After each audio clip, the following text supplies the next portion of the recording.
ডিগবৈ পৌৰসভাৰ উদ্যোগত বিশ্ব পৰিৱেশ দিৱস উদযাপন। বিশ্ব পৰিৱেশ দিৱস উপলক্ষে ডিগবৈ পৌৰসভাৰ উদ্যোগত আজি পৌৰসভাৰ কাৰ্যালয় চৌহদত বিভিন্ন কাৰ্যসূচীৰে দিৱসটো উদযাপন কৰা হয়।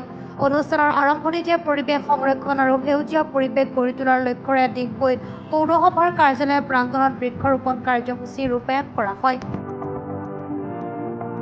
এই কাৰ্যসূচীত পৌৰপতি, উপ-সভানেত্ৰী, ৱাৰ্ড কমিছনাৰ আৰু পৌৰসভাৰ কৰ্মচাৰীসকলে অংশগ্ৰহণ কৰে।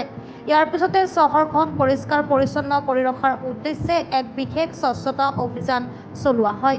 এই অভিযানৰ জৰিয়তে পৰিৱেশ সজাগতা বৃদ্ধিৰ লগতে নাগৰিকসকলক পৰিষ্কাৰ-পৰিচ্ছন্নতা বজাই ৰাখিবলৈ আহ্বান জনোৱা হয়।